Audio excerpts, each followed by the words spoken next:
Episode opening സീനിൽ നമ്മുടെ princess അവളാണെങ്കിൽ അവളെ ഒളിഞ്ഞു നോക്കിയ ആ ഒരു നേവി സോൾജിയേഴ്സ് അവരെ ഓരോരുത്തരായിട്ട് ഇപ്പൊ കല്ലാക്കി മാറ്റിക്കൊണ്ടിരിക്കുകയാണ്. അതിനുശേഷം അവര് കൊണ്ടുവന്ന ഫുഡ് അത് ലൂഫിയുടെ അടുത്തേക്ക് കൊണ്ടുവന്ന് അവന്റെ അടുത്ത് ചേർന്നിരുന്ന് അവനങ്ങനെ ഊട്ടി വിടുകയാണ്.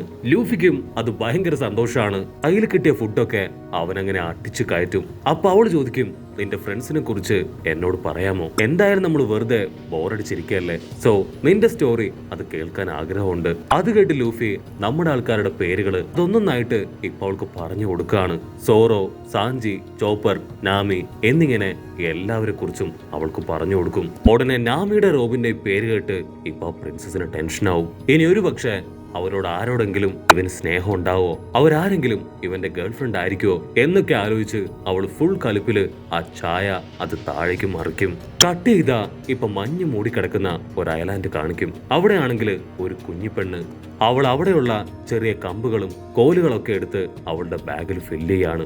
അപ്പോഴായിരിക്കും ദൂരത്തായിട്ട് ആരോ വീണ് കിടക്കുന്ന അവൾ കാണുക. അവളാണെങ്കിൽ അവളുടെ കൂടെയുള്ള ആളിനെയും കൂട്ടി ഇപ്പൊ അതിന്റെ അടുത്തേക്ക് വരും. അത് മറ്റാരുമല്ല, സാക്ഷാൽ റോബിനാണ്. ആ കുഞ്ഞിപ്പെണ്ണ് ആദ്യമായിട്ടാണ് ഇതുപോലെ ഡ്രസ്സൊക്കെ ഇട്ട ഒരാളെ അവിടെ കാണുന്നത്. അവളിപ്പോ റോബിനെ തട്ടി നോക്കും. റോബിൻ പതിയെ കണ്ണു തുറക്കുമ്പോ അവൾ ചോദിക്കും, നിങ്ങൾ ആരാണ്? നിങ്ങൾക്ക് കുഴപ്പമൊന്നുമില്ലല്ലോ, ഓക്കെ അല്ലേ? അതിനവള് പറയും, എന്റെ പേര് റോബിൻ, ഞാനിപ്പോ എവിടെയാന്ന് പറഞ്ഞ് അവൾ ചുറ്റും നോക്കും. അവിടെ മുഴുവൻ വലിയ രീതിയിൽ ഐസ് മൂടിക്കിടക്കുന്ന മാത്രമായിട്ട് അവൾക്ക് കാണും. റോബിനാണെങ്കിൽ നന്നായിട്ട് തണുക്കുന്നുണ്ട്. ഉടനെ കുഞ്ഞിപ്പെണ്ണ് പറയും, നീ എന്റെ വീട്ടിലേക്ക് വരികയാണെങ്കിൽ നിനക്ക് ആവശ്യമുള്ളത് ഞാൻ തരാം. അപ്പൊ അവിടുന്ന് അങ്ങനെ ബ്ലാക്ക് ഔട്ട് ചെയ്ത ഇപ്പൊ ഐലാൻഡിൽ തന്നെ ചില ഓഫീസേഴ്സിനെ കാണിക്കുകയാണ്. അവരാണെങ്കിൽ കുറച്ച് ക്രിമിനൽസിനെയൊക്കെ അറസ്റ്റ് ചെയ്ത് ജയിലിൽ തള്ളിക്കൊണ്ടിരിക്കുകയാണ്. ആ ഒരു സ്ഥലത്തേക്കായിരിക്കും നമ്മുടെ കുഞ്ഞിപ്പെണ്ണ് അവൾ ആരുടെ ശ്രദ്ധയിൽ പെടാതെ റോബിനെ സേഫ് ആയിട്ട് അവിടേക്ക് എത്തിക്കുക. ഉടനെ കുഞ്ഞിപ്പെണ്ണിനെ കണ്ട് അവിടെ ഉണ്ടായിരുന്ന ചില ആൾക്കാര് അവര് പറയും, യു ആർ അൺബിലീവബിൾ, നീ ഇങ്ങനെ ഒരുത്തിയായിരുന്നോ? എന്നോട് എത്ര തവണ ഞങ്ങൾ പറഞ്ഞു ഇതിലൂടെ കറങ്ങി നടക്കാൻ പാടില്ല എന്ന്. ആ ഓഫീസേഴ്സ് കണ്ട അത് വലിയ അപകടമാണ്. അതിനാ കുഞ്ഞിപ്പെണ്ണ് ഓക്കെ സോറി എന്നൊക്കെ പറഞ്ഞ് അവിടുന്ന് റോബിനെയും കൂട്ടി മുൻപോട്ട് പോകും. അപ്പോഴായിരിക്കും അവര് അവളുടെ കൂടെയുള്ള റോബിനെ കാണുക. അവർക്കാണെങ്കിൽ റോബിനെ തീരെ ഇഷ്ടാവില്ല. അവര് റോബിനെ തുറച്ചു നോക്കുന്നത് കാണുമ്പോ ആ കുഞ്ഞിപ്പെണ്ണ് പറയും, ഇവള് നമ്മുടെ ഐലാൻഡിലേക്ക് വന്നു പെട്ടതാണ്, ഞാനാണ് ഇവിടെ ഇവിടേക്ക് കൂട്ടിക്കൊണ്ടു വന്നത്. അവരാണെങ്കിൽ ഇപ്പൊ റോബിനെ നോക്കി ചിരിക്കും. അവളെ കുറിച്ച് എന്തൊക്കെയോ ബാഡായിട്ട് സംസാരിക്കാൻ തുടങ്ങാണ്. അത് കേട്ട് റോബിൻ അവളാണെങ്കിൽ ഇപ്പൊ തിരികെ നടക്കാണ്. ആ കുഞ്ഞിപ്പെണ്ണ് റോബിന്റെ കൈ പിടിച്ചു പറയും, ഞാനാണ് നിങ്ങളെ ഇവിടേക്ക് കൂട്ടിക്കൊണ്ടു വന്നത്, തീർച്ചയായിട്ടും നിങ്ങൾക്ക് എന്നെ വിശ്വസിക്കാം, എന്റെ കൂടെ വായോ എന്ന് പറഞ്ഞ് വീണ്ടും അവൾ റോബിനെ വിളിക്കും. അവരാണെങ്കിൽ ആ കുഞ്ഞിപ്പെണ്ണോട് പറയും, നീ എന്തായി ചെയ്യണേ? ഇവളെ ആ ഓഫീസേഴ്സും കണ്ടുപിടിച്ച അത് വലിയ അപകടമാണ്. നിനക്ക് മാത്രമല്ല നമുക്ക് എല്ലാവർക്കും അത് അപകടമായി തീരും. കുഞ്ഞിപ്പെണ്ണ് തീർത്തു പറയും, അങ്ങനെ ഒന്നും സംഭവിക്കില്ല, ഞാൻ എന്റെ ലോഫ്റ്റില് ഇവളെ സേഫ് ആയിട്ട് ഇരുത്തുന്നു പറഞ്ഞ് വീണ്ടും റോബിന്റെ കൈ മുറുകെ പിടിച്ച് മുൻപോട്ടേക്ക് നടക്കും. റോബിനാണെങ്കിൽ ഇപ്പൊ വേറെ വഴിയില്ല. അവളുടെ ബോഡിയിൽ ഒരുപാട് പരുക്കുകളുണ്ട്. മാത്രമല്ല പുറത്ത് നന്നായിട്ട് മഞ്ഞും വീഴുന്നു. അങ്ങനെ രണ്ട് കൽപ്പിച്ച് അവളിപ്പോ ആ കുഞ്ഞിപ്പെണ്ണിന്റെ വീട്ടിലേക്ക് വരും. കുഞ്ഞിപ്പെണ്ണാണെങ്കിൽ കഴിക്കാൻ ആഹാരം കൊടുക്കും. അങ്ങനെ നല്ല രീതിയിൽ അവൾ ടേക്ക് കെയർ ചെയ്യും. കുഞ്ഞിപ്പെണ്ണ് പറയും, ഞാൻ ഇതുവരെ ഈ ഒരു ഐലാൻഡിൽ നിന്ന് പുറത്തേക്ക് പോയിട്ടില്ല. ഇതുപോലുള്ള വസ്ത്രങ്ങളോ നിന്റെ ബോഡിയിലുള്ളതുപോലുള്ള പെർഫ്യൂംസോ ഒന്നും തന്നെ ഞാൻ കണ്ടിട്ടുമില്ല, ഉപയോഗിച്ചിട്ടുമില്ല, സ്മെൽ ചെയ്തിട്ടുമില്ല.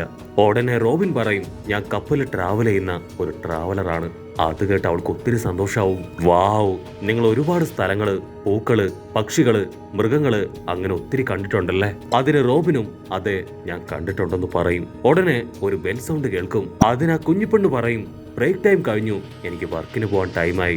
ആക്ച്വലി നൈറ്റും മോർണിംഗും ഒക്കെ ഞങ്ങൾക്ക് വർക്കുണ്ട്, നീ സേഫ് ആയിട്ട് റെസ്റ്റ് എടുക്ക്, ഞാൻ പോയി വരാന്ന് പറഞ്ഞ് അവൾ ഡോർ തുറന്ന് താഴേക്ക് പോകും. റോബിനാണെങ്കിൽ ആ വിബ്രൂ കാർഡ് കയ്യിലെടുക്കും.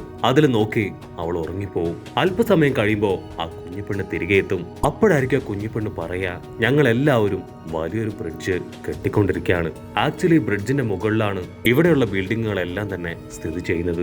അതിനുശേഷം വീണ്ടും അവൾ റോബിനോട് അവളുടെ സ്റ്റോറീസ് ചോദിക്കും.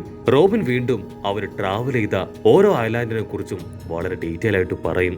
അപ്പ കുഞ്ഞിപ്പെണ്ണ് അവൾ ഓരോ മരക്കട്ടകളിലും ഇമാജിനേഷനിൽ വരച്ചു വെച്ച ചിത്രങ്ങള് റോബിന് കാണിച്ചു കൊടുക്കും. റോബിന്റെ സ്റ്റോറിയൊക്കെ കേട്ട് അവള് ഭയങ്കര സന്തോഷത്തിൽ പറയും, ഇന്നല്ലെങ്കിൽ നാളെ ഞാനും ഈ ഐലാൻഡിലേക്കൊക്കെ പോയി അവിടെയുള്ള കാഴ്ചകളെല്ലാം ചിത്രങ്ങളായി വരയ്ക്കും. ഉടനെ റോബിന്റെ സ്റ്റോറിയൊക്കെ കേട്ട് ബാക്കി ഉണ്ടായിരുന്നവരും ആ കഥ കേൾക്കാൻ അവിടേക്ക് വരികയാണ്. അപ്പോഴായിരിക്കും ആ ടീമിലുള്ള മറ്റൊരുത്തൻ അവൻ നൈസായിട്ട് ഇപ്പൊ റോബിൻ അവൾ ഐലാൻഡിലേക്ക് വന്ന കാര്യം ഓഫീസേഴ്സിനെ അറിയിക്കും. ആ ഓഫീസേഴ്സ് ആണെങ്കിൽ ഇപ്പൊ ലോഫ്റ്റിലേക്ക് കയറി വരികയാണ്. അവരെ കണ്ട ആ ലോഫ്റ്റിലുള്ളവര് അവർ ടെൻഷനാവും. നമ്മുടെ കുഞ്ഞിപ്പെണ്ണിനാണെങ്കിൽ അവളുടെ ഹാർട്ട് ബീറ്റ് അത് കൂടി വരികയാണ്. അടുത്ത നിമിഷം അവർ ആ ലോഫ്റ്റിലേക്ക് വന്ന് അവിടെ മുഴുവൻ ചെക്ക് ചെയ്യും. പക്ഷെ അവിടെ ആണെങ്കിൽ ഇപ്പൊ റോബിന്റെ പൊട്ടി പോലും കാണാനില്ല. അവർ ചോദിക്കും, ഇവിടേക്ക് ഏതെങ്കിലും ഒരു പെൺകുട്ടി വന്നോ? അതിനൊരു ഗ്രാൻഡ്മ പറയും, ഇല്ല, ഞങ്ങളാണെങ്കിൽ ഓൾറെഡി ഭയങ്കര ടയർഡാണ്. സോ ഇല്ലാത്ത പെണ്ണിന്റെ പേരൊക്കെ പറഞ്ഞ് ഞങ്ങളെ ഡിസ്റ്റർബ് ചെയ്തെന്ന് പറയും. അത് കേട്ടൊരു ഓഫീസ് ആള് ഗണ്ണ് വെച്ച് ആ ഗ്രാൻഡ്മയുടെ മുഖത്ത് ആഞ്ഞടിക്കും. ഇത് ഞങ്ങളുടെ ഏരിയ ആണ്, ഞങ്ങൾ പറയുന്നതാണ് നിങ്ങളുടെ നിയമം. ആരെങ്കിലും ഞങ്ങൾക്ക് നേരെ വിരൽ ഞൊടിച്ച അവരുടെ ഗതി അത് അതോ ഗതിയായിരിക്കും എന്ന് പറഞ്ഞ് അവരാണെങ്കിൽ ഇപ്പൊ ആ വീടിന്റെ മുക്കും മൂലയും പരിശോധിക്കും. അതിനുശേഷം അവര് റൂഫിലേക്ക് നോക്കാൻ ജനല് തുറക്കും. ആക്ച്വലി റൂഫിന്റെ മുകളിലാണ് അവര് റോബിനെ ഒളിച്ചു വെച്ചിരിക്കുന്നത്. അവരാ ജനല് നീക്കി മുകളിലേക്ക് നോക്കും. പക്ഷെ അവിടെ ഇപ്പോ ആരുമില്ല. ആ ഓഫീസർ പറയും, ഇവിടെയൊന്നും ആരെയും കാണാനില്ല. അപ്പൊ അതിലെ മെയിൻ ആളിപ്പോ ആ കുഞ്ഞിപ്പെണ്ണിന്റെ അടുത്തേക്ക് വരും. അതിനുശേഷം അവൾ വരച്ച ഡ്രോയിങ് അതൊന്നായിട്ട് കയ്യിലെടുത്ത് അത് നോക്കുകയാണ്. അവൾക്ക് ടെൻഷനാവും. അവൾ ദേഷ്യപ്പെട്ട് പറയും, മര്യാദക്ക് എന്റെ ഡ്രോയിങ്സ് തിരികെത്താ. ആളാണെങ്കിൽ അത് കേട്ട് ചിരിച്ച് അവളുടെ ഒരു ഡ്രോയിങ് എടുത്ത് കയ്യിൽ പിടിക്കും. സത്യം പറയും, നീ ഇവിടേക്ക് കൊണ്ടുവന്ന ആ പെൺകുട്ടി എവിടെ? അവൾ ഒറ്റയടിക്ക് തീർത്തു പറയും, ഞാൻ ആരെയും ഇവിടേക്ക് കൊണ്ടുവന്നിട്ടില്ല. അവൻ മറ്റൊന്നും നോക്കില്ല. ആ ഒരു ഡ്രോയിങ് അതങ്ങനെ രണ്ടായിട്ട് പൊട്ടിച്ചു കളയും. കുഞ്ഞിപ്പെണ്ണിനാണെങ്കിൽ അവളുടെ മനസ്സ് നുറുങ്ങിപ്പോവും. പക്ഷെ ആളാണെങ്കിൽ നിർത്താതെ ഓരോ ഡ്രോയിങ്സ് ആയിട്ട് വീണ്ടും കയ്യിലെടുക്കും. എന്നിട്ട് വീണ്ടും അവളോട് ഇപ്പൊ ചോദിച്ചു കൊണ്ടേയിരിക്കും. അവൻ ഓരോ തവണ ചോദിക്കുമ്പോഴും അവൾ ഇല്ല എന്ന് തന്നെ പറയും. അതിനാ ഓഫീസർ അവളുടെ ഉത്തരത്തിന് പകരമായി അവളുടെ ഓരോരോ ഡ്രോയിങ്സ് ആയി പൊട്ടിച്ചു കളയാണ്. ഇനി അവസാനമായിട്ട് ഒരേ ഒരു ഡ്രോയിങ്, അതാ സ്കൈ ഐലാൻഡിന്റെ ഡ്രോയിങ് ആണ്. അത് മാത്രമേ ഇനി ബാക്കിയുള്ളൂ. ഓഫീസർ പറയും, നീ ഇനിയെങ്കിലും സത്യം പറയുകയാണെങ്കിൽ ഈ ഡ്രോയിങ് എങ്കിലും നിനക്ക് തിരികെ കിട്ടും. അവളുടെ വേദനയും ദുഃഖവും ഒക്കെ കടിച്ചു പിടിച്ച് വീണ്ടും അവനോട് അറിയില്ല എന്ന് തന്നെ പറയും. അതിനാ ഓഫീസർ ഇപ്പൊ ചിത്രങ്ങൾ മുഴുവൻ ചവിട്ടിക്കൂട്ടി ഫുൾ കലിപ്പില് ആളുടെ സബോർഡിനേറ്റ്സിനോട് പറയും, ഈ കുഞ്ഞുപെണ്ണിനെ അടക്കം എല്ലാവരെയും അറസ്റ്റ് ചെയ്ത് ഇപ്പൊ തന്നെ സെല്ലിലേക്ക് കൊണ്ടുപോവാ. നമുക്ക് നല്ല രീതിയിൽ ഓരോരുത്തരായിട്ട് ചോദ്യം ചെയ്യണം. ലൈഫ് ലോങ് ഇവരെല്ലാവരും ഇവിടെ കിടന്ന് നരകിച്ച് മരിക്കാൻ പോവാണ്. അപ്പൊ കറക്റ്റ് ടൈം ഇപ്പൊ റോബിൻ അവൾ അവിടേക്ക് വന്ന് അവരുടെ മുമ്പിൽ സറണ്ടർ ചെയ്യും. അവളെ കാണേണ്ട താമസം ബാക്കിയുള്ളവർ പറയും, ഇവളാണ് ഇവിടേക്ക് വന്ന ആള്, ഞങ്ങൾ ദയവ് ചെയ്ത് വെറുതെ വിടണം, ഞങ്ങൾ ഒരു തെറ്റും ചെയ്തിട്ടില്ല, ഇവളെ വേണമെങ്കിൽ നിങ്ങൾക്ക് കൊണ്ടുപോകാന്ന് പറഞ്ഞ് അവര് കൈ കഴുകും. ആ മെയിൻ ഓഫീസറിനാണെങ്കിൽ ആളുടെ ദേഷ്യം കൂടും. കാരണം അവരെ എല്ലാവരെയും കൂട്ടിക്കൊണ്ടുപോയി ഒരുപാട് അടിയിടിയൊക്കെ കൊടുത്ത് അവരെ കൊണ്ട് സത്യം പറയിക്കണം എന്നാണ് ആൾ ആത്മാർത്ഥമായിട്ട് ആഗ്രഹിച്ചത്. പക്ഷേ ഇപ്പോ അതെല്ലാം ചീറ്റിപ്പോയിരിക്കുകയാണ്. കാരണം റോബിൻ അവള് സ്വമേധയാൽ ആ ഓഫീസേഴ്സിന്റെ മുൻപില് കീഴടങ്ങി കഴിഞ്ഞു. ആ ക്യാപ്റ്റൻ ആണെങ്കിൽ ഇപ്പൊ വമ്പം കലിപ്പിൽ റോബിനെയും കൂട്ടി അവിടുന്ന് തിരിഞ്ഞു നടക്കും. ഉടനെ കാല് വഴുതി ചുമരിൽ ആഞ്ഞടിച്ച് താഴെ വീഴുകയാണ്. ഇവിടെയാണെങ്കിൽ ആ റാഫ്റ്റിലുണ്ടായിരുന്ന എല്ലാവരും ശ്വാസം വലിച്ചുവിടും. കാരണം അവരിപ്പോ ജസ്റ്റ് മിസ്സിനാണ് രക്ഷപ്പെട്ടത്. പക്ഷെ കുഞ്ഞിപ്പെണ്ണിന്റെ മനസ്സിൽ ഇപ്പോഴും റോബിന്റെ മുഖമാണ്. അവളെ രക്ഷിക്കാൻ കഴിഞ്ഞില്ലല്ലോ എന്നോർത്ത് അവൾ ഒരുപാട് വിഷമിക്കും. കട്ട് ചെയ്ത ആ ഓഫീസേഴ്സ് അവരാണെങ്കിൽ ഇപ്പൊ റോബിനെ അവരുടെ മെയിൻ ഓഫീസറിന്റെ മുൻപിലേക്ക് കൊണ്ടുവരും. ഐലാൻഡിലാണെങ്കിൽ ഒരുപാട് പേര് ജോലി ചെയ്യുന്നുണ്ട്. ലേബേഴ്സ് ഐലാൻഡ് എന്നാണ് ആ ഐലാൻഡിന്റെ പേര്. ഓരോരോ രാജ്യങ്ങളിൽ നിന്ന് പുറത്താക്കിയവരെയും ക്രിമിനൽസിനെയും അങ്ങനെ ആർക്കും വേണ്ടാത്ത ഒരുപാട് പേരെ അവരവിടേക്ക് കൊണ്ടുവന്ന് അവർ ലേബേഴ്സായി ജോലി ചെയ്യിപ്പിക്കും. ഇതാണ് ആ ഒരു ഐലാൻഡിന്റെ പ്രത്യേകത. റോബിൻ ആണെങ്കിൽ ആ ഓഫീസറിനോട് ചോദിക്കും, എത്ര വർഷമായി നിങ്ങൾ ഈ ബ്രിഡ്ജ് അത് കെട്ടിക്കൊണ്ടിരിക്കുന്നു? അതിനാള് പറയും, 200 വർഷം. അത് കേട്ട് റോബിൻ അവള് ഷോക്കാവാണ്. ഇത്രയും വർഷമായിട്ട് നിങ്ങൾ ഇത് കെട്ടിക്കൊണ്ടിരിക്കുകയാണോ? നിങ്ങൾ ഈ ചെയ്യുന്നത് അത് ക്രൂരതയല്ലേ? അതിനാള് പറയും, നീ കൂടുതൽ ചോദ്യങ്ങളൊന്നും ഇങ്ങോട്ട് ചോദിക്കണ്ട.